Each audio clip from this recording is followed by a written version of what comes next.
Missed Tuesday's show? Here's the recap, presented by Honda.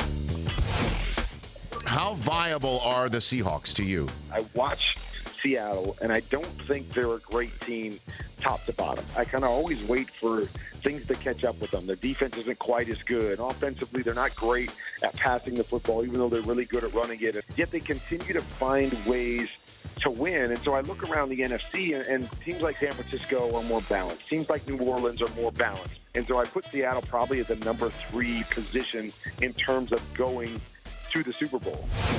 We heard Jerry Jones today, Albert, basically say Jason Garrett will be coaching in the NFL next year. He doesn't have a contract for next year, and that's pretty rare. Like, you do not often see teams send coaches into a lame duck year. Now, the Cowboys have done it before with Jason. It's not the first time. But what it basically means is you can walk away from the coach with no financial repercussions. But if you're planning on keeping him, then you've got to put together a whole new contract of 4 or 5 years for the guy.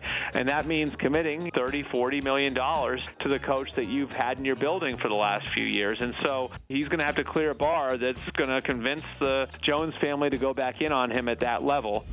The Patriots offense is just a mess right now. And I know the narrative has been thrown out there that, oh, nobody's open.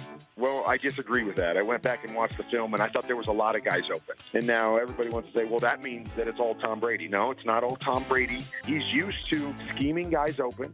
He's used to being able to look at Gronk out there, and even if Gronk's somewhat covered, say, I can still throw it to Gronk. He's been used to kind of jamming it in sometimes to his number 1 read with good players, and right now they don't have those kind of players, and I think that's what's throwing their offense off right now.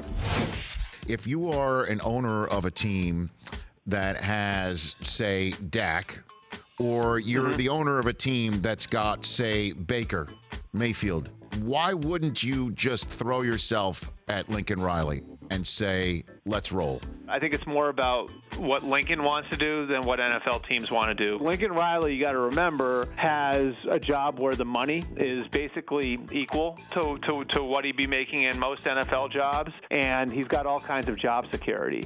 And so I think there are a lot of people in football who would argue that Oklahoma, that job right there, as Lincoln Riley has it right now, might be a top 15 job in the sport, NFL teams included. For Lincoln Riley, being a Texan and having grown up there and not knowing how often the Dallas Cowboys job is going to come open, if they come to you, then, I think it's very, very difficult to say no.